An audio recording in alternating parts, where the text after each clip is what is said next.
Hi guys, I am Ibigandscary and I'm bringing you another StarCraft replay, this time featuring Spades vs Quantic Illusion on Antigua Shipyard. Spades is on the left side playing the red Terran, Quantic Illusion in the bottom right playing the blue Zerg.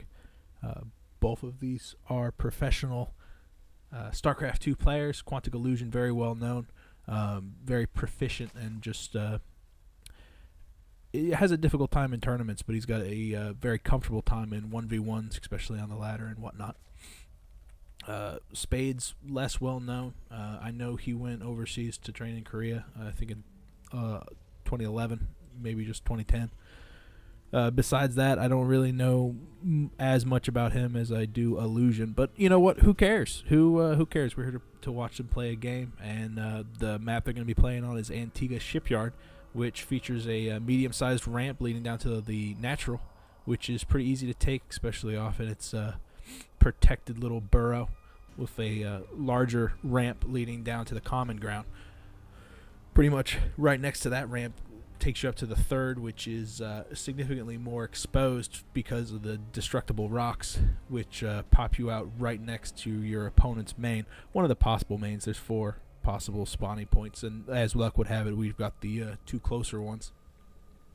Quantic Illusion spinning out his 2 different overlords in opposite direction while he has his probe in position to take that early hatch.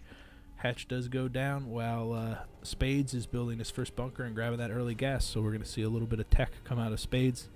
Not altogether unexpected. The rush distance is of a moderate size, so he should be well prepared if there is any early aggression coming out of Quantic Illusion. Though with his early hatch and him grabbing this extractor, I don't think we will see any super early aggression out of him. That wall off is completed by Spades as he's morphing in his command center to the orbital, and this overlord has spotted that wall going down, so he knows where he is.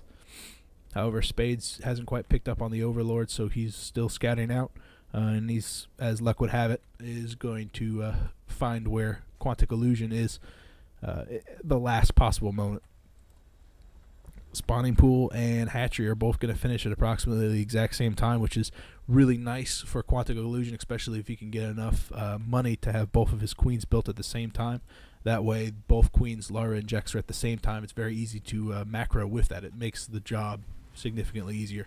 Reactor going on in the barracks while a factory is being built right next to it means that we're going to see some early Hellions out of Spades for that early aggression that we were talking about. Hellions are a great choice for this map. It's wide open spaces, allow them to kite away, especially from those pesky Zerglings. You really don't want to get a surround, so there are walls nearby, but those Hellions are incredibly useful, especially if metabolic boost isn't on the Zerglings yet, so that they can line them up. Hellions come in, just devastate that probe line. Quantic Illusion, you don't get to be a probe if you don't know that, so he's got the metabolic boost already on the way. These Zerglings, if he's got enough, will be able to fend them off, and with that buffed range for the queens, they're going to be able to do some damage to those also. Looks like he's not really committing 100% to the Hellion harass because he's Spades grabbing that command center to get the expansion down. Hellions are probably just to make sure that Quantic Illusion stays kosher, stays away, doesn't really want Quantic Illusion to have enough money, have enough APM to really devote to causing him some problems. Those first 2 Hellions are away and another 2 are being built, so as the wall-in gets started down on Spades natural, 20 Zerglings are set to pop any second now. As these Hellions come in, they're going to meet that queen, and these Zerglings are going to be pulled back so that Spades doesn't really know that Quantic Illusion is he's gearing up to do some damage. Here they come out. Hellions get pulled back by Spade just in time, and these Zerglings are all nice and lined up. However, Spades really doesn't want to stop to get that shot off, because if he stops for a second, he's going to lose both of these Hellions. A nice split makes it so that the weaker one goes up top, gets taken off by those Zergs, and Spades manages to salvage the 1 Hellion that's in perfect health. These 3 fall back behind the wall as the command center lifts off. Overall, the aggression by Quantic Illusion, he didn't lose much, he didn't gain much. He just kept Spades honest. Spades is going to bring this command center back, probably morph it into an orbital as another command center goes down. just so that when he's capable of pushing out, when he's capable of dealing with that mass of Zerglings, Spades really wants to be able to mine off of that natural as quickly as possible. Those added mules will really help him out. I wouldn't be surprised if we don't see Quantic Illusion throw down a Baneling Nest soon. He knows this wall is going to be completed sooner or later and that he's going to have to bust in. And with the size of this map, Banelings will be limited in their capacity to deal with these Hellions, but if Spades decides to go with that very common Marine siege tank mix that we've been seeing lately, especially with that factory already down and a siege tank already on the way, it's not unexpected to see a lot of Banelings come in, because they can be really helpful in dealing with that mass of Marines, which is pretty common. These Hellions bunker themselves down behind the mineral line. It's supposed to prevent a good wall off, but there's just enough gaps so that these can get surrounded enough to take them down. Still heavy losses for Quantic Illusion, but he really wanted those Hellions to go down so he doesn't have to worry about that pressure, and he can get back to macroing. Speaking of not having to worry about pressure, that wall off is now complete by an engineering bay. As the orbital command comes back down, 2 siege tanks on the high wall means that Spades is in a very good position to defend himself. If he's defending himself, he's not attacking. Quantic Illusion taking advantage of that, throwing down a hatchery at the 3rd. That's going to give him another economic boost, but again, Zerg really needs to just stay on 3 base in order to stay even with any other race. So 45 to 30 workers, that's pretty good. 2 evolution chambers, Roach is already down. Those evolution chambers are just so that Quantic Illusion can decide on which path he wants to take. If we see him do a range, we're probably going to see him go Roach Hydra. If we see him stick to the ground-based weaponry, he might want to stick with Zergling and Fester. I'm not 100% sure which one he tends to favor. Both of them have their strengths and weaknesses. Roach Hydra might have an issue with the siege tanks, but they'll be very handy against the war of attrition that seems to play out on these larger maps. 2 extra barracks going down for Spades, just so that he can start macroing again. Still just the single factory, but with 4 siege tanks out, that's quite a lot of firepower. This wall is looking more and more impregnable as things progress. Hatchery is done as 1-1 gets started on these evolution chambers, and we see a Spires going down for Quantic Illusion. Starport also started in Spades base. That starport's probably going to be used just to crank out some medevacs, maybe a Viking here and there to do some extra pressure. But we see 3 more barracks as being finished, so it looks like Quantic Illusion's really dedicating himself to a lot of that ground pressure. Baneling Nest just now getting started. Just looks like something that he wants on hand for that bust. Quite a lot of gas is being harvested and being banked by Quantic Illusion for those upgrades, but also I'm sure for higher tech. Yeah, he's got all 6 of them up and running now. This Overlord's being creep just to ensure that Spades doesn't push out and take that 3rd. He still has that extra orbital command up here, so whenever he decides to take that 3rd, he's definitely in a good position to do it. But he has to be careful when he decides to push out, because if these siege tanks get caught in an awkward position, then that'll really spell the end for that siege line, and overall that'll be the end of it all. 9 Mutalisks set to pop. This is Quantic Illusion's answer to a turtling Terran. Basically, it's unacceptable for a Terran to have a probe line that's fully saturated. You really want to keep the pressure up, keep them on the back pedal as long as you can keep them confined. And with these Mutalisks coming in to the more exposed 3rd, which is set to take, and he knows it because his Overlord just went down, these Mutalisks will be able to decimate that probe line. However, we've got a lot of Marines coming in. This is a pretty bad engagement for Quantic, and he knows that he's pulling back his Mutalisks, but he's taken off 2 siege tanks which were exposed by some out-of-position Marines. Heavy losses on both sides. 2 or 3 mutas went down. With these missile turrets coming in, that 3rd's not going to be as exposed as it was. But still, those mutas can be very handy in picking off some exposed add-ons, especially that tech lab on the factory.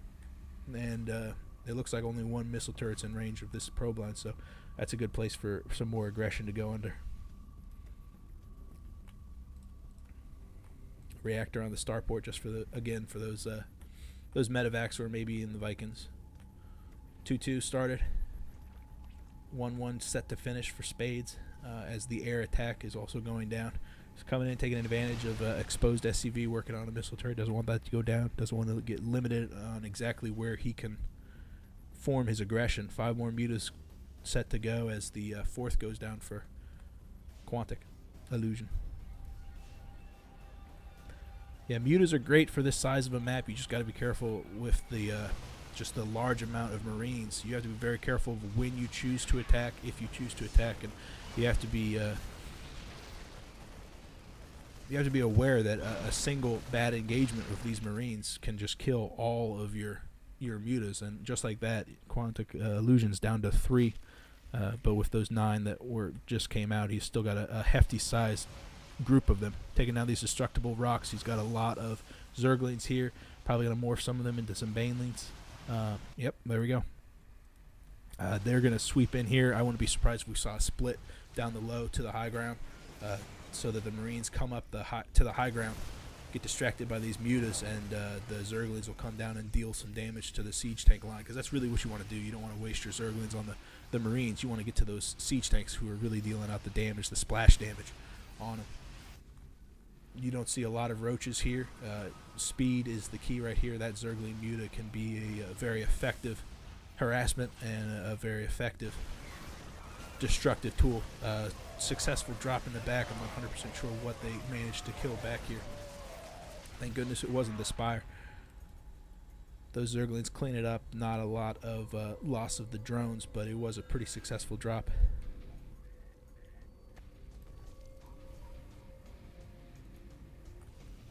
Those mutas will get back to work on these destructible rocks, which are just about to fall.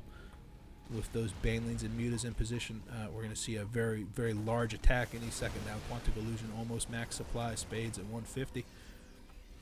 It was the spawning pool that went down, so Quantic Illusion is going to have to build that back up. At the time, he's spending his current resources on more mutas. Those Zerglings pool in. Marines fall back so that the Banelings can waste their attacks on something else, but there's just so many Banelings. They come in and eat that whole Marine cluster alive. Roaches and Zerglings pool in, deal the damage. That whole army is just decimated. Those mutas are getting picked apart by the missile turrets on the ground, but in reality the Zerglings and Banelings are enough to just do a whole heck of a lot of damage. All those bunkers and barracks are still cranking out units, but unfortunately everyone that comes out gets picked up pretty much immediately by those Zerglings. 74 Zerglings on the way as the spawning pool has finished. Quantic Illusion is mining off of 3 bases right now, but he's got that 4th to fall back on. And with that 3rd down for Spades, he's in a tight spot. He might be able to finish this off, but even if he does, the damage that those Banelings did to that probe line in the 3rd and now these 4ths is going down. Spades is pretty much done as these extra Zerglings pull in. That's a good game. Illusion spawning a multitude of Banelings in Spades natural. Once those Banelings are done, then so is this base. That was a great game. Both players just showing off different play styles. That Marine and Siege Tank is very, very popular, and it's pretty effective, especially if you can manage to get maxed on 2 base. This 3rd base was the right decision. He didn't want to get behind by 2 whole bases to Quantic Illusion, who had 4. You don't want to get that far behind, but he was put in an awkward situation because he had to push out right before he wasn't really ready. Those mutas, Quantic Illusion really did a good job of keeping up the aggression, making sure that Spades was distracted as he was approaching max supply, and then once he got that max supply, he just pushed in, and he was prepared to constantly just re-macro. Pretty much every Zergling we see here was created after the battle was started, and that right there is why he's a pro gamer. That was a good game, guys. Thanks for watching.